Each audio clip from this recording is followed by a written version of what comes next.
भाग 2 महल जीवन और 4 अनुभव। कपिलावस्तु के पुराने क्षेत्र में सिद्धार्थ गौतम नाम के एक युवा शासक ने अपने समृद्ध महल की दीवारों के अंदर एक संरक्षित और भव्य जीवन व्यतीत किया। प्रत्येक सांत्वना और संतुष्टि की इच्छा के साथ पले बढ़े, वह बाकी दुनिया के क्रूर वास्तविक कारकों से सुरक्षित थे। उनके पिता भगवान शुद्धोदन ने अपने बच्चे के लिए भव्यता और शक्ति के अस्तित्व की कल्पना की थी, इस विश्वास के साथ कि वह एक दिन एक प्रभावशाली शासक बन जाएंगे। समृद्ध पर्यावरणीय कारकों और भौतिक वस्तुओं के अतिप्रवाह के बावजूद सिद्धार्थ ने अपने भीतर चिंता की भावना महसूस की। जिन दीवारों ने एक बार उन्हें मोहित किया था, वे वर्तमान में दम घुटते हुए दिखाई दे रहे थे और वह बाहरी दुनिया की जांच करने के लिए शाही निवास की सीमाओं को पार करने के लिए तरस रहे थे। जैसे जैसे समय बीतता गया, यह इच्छा बढ़ती गई, जिससे एक ऐसी विषमता पैदा हो गई जिसे रोका नहीं जा सकता था। एक महत्वपूर्ण दिन सिद्धार्थ ने एक ऐसे विकल्प का पीछा किया जो समय के अंत तक उनके जीवन को चलाएगा। एक रोजमर्रा के व्यक्ति के छलावरण में महल से बचते हुए वह महल की दीवारों से आगे दुनिया की वास्तविकता को खोजने के लिए एक भ्रमण पर निकल पड़े। कुछ वफादार साथियों के साथ उन्होंने उम्मीद और ऊर्जा से भरे दिल से उस अनजान व्यक्ति को गले लगा लिया।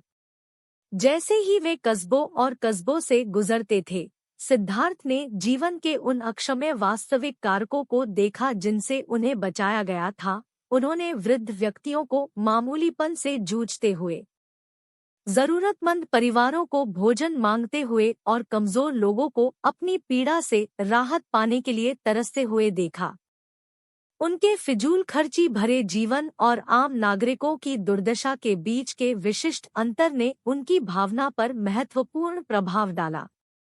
मुख्य अनुभव तब आया जब उन्होंने एक बुजुर्ग व्यक्ति को कमजोर प्रगति के साथ अनुभव किया, जो मदद के लिए लकड़ी के डंडे पर आराम कर रहा था। सिद्धार्थ ने पाया कि परिपक्व होना अपरिहार्य था, और जिस युवा और शक्ति की उन्होंने सराहना की वह क्षणिक थी। इस अनुभव ने उन्हें जीवन की अस्थायीता और उन वाष्पशील खुशियों से परे अधिक गहन महत्व की तलाश करने की आवश्यकता पर विचार करने के लिए प्रेरित किया, जिन्हें वे जानते थे। बात का अनुभव तब सामने आया जब वे सड़क के किनारे संकट में पड़े एक व्यक्ति के ऊपर से चले गए, पीड़ा को देखकर और उस व्यक्ति के चेहरे पर खरोंच का अनुभव करते हुए। सिद्धार्थ समझ गए कि भौतिक प्रचुरता और वास्तविक सांत्वना किसी को संक्रमण और पीड़ा के क्रूर वास्तविक कारकों से नहीं बचा सकती है। उनका दिल सहानुभूति और सहानुभूति से भर गया, और उन्होंने ग्रह पर अनुभव को कम करने के महत्व को समझना शुरू कर दिया। तीसरा अनुभव सिद्धार्थ को तब हुआ जब उन्होंने एक स्मारक सेवा परेड का अनुभव किया।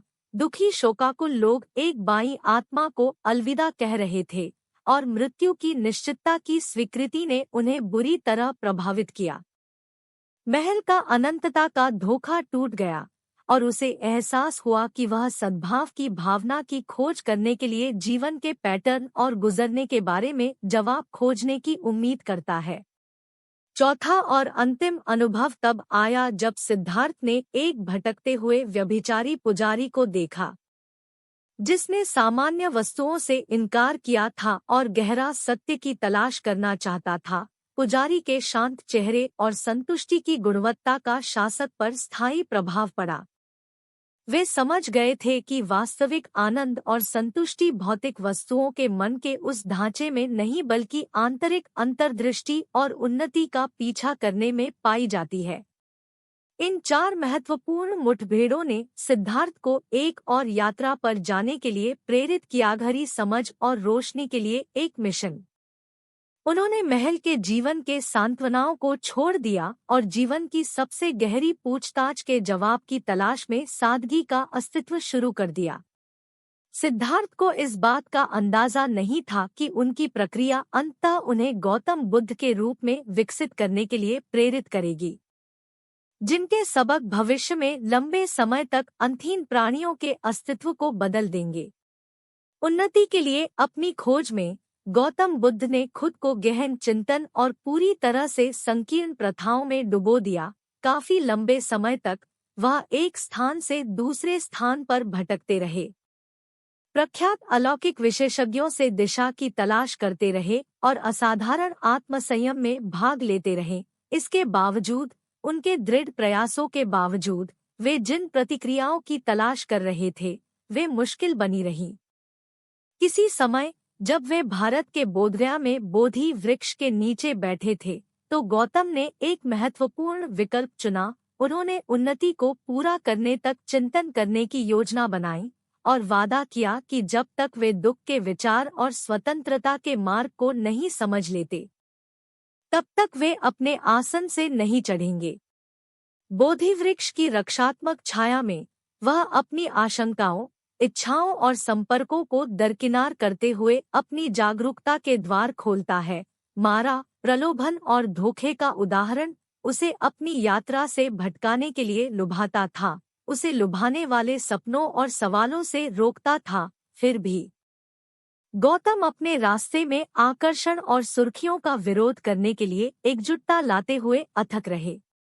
पूर्णिमा की शाम जैसे ही सूर्योदय की प्रमुख रोशनी टूटने लगी, गौतम पर रोशनी फैल गई। उन्होंने चार माननीय अंतर्दृष्टियों को समझते हुए महत्वपूर्ण समझ और बुद्धि की स्थिति को पूरा किया। दुख की वास्तविकता, इसके प्रारंभिक बिंदु की वास्तविकता, इसके टूटने की वास्तविकता और इसके अंत को प्रेरित करने वाले मार्ग की वास्तविकता।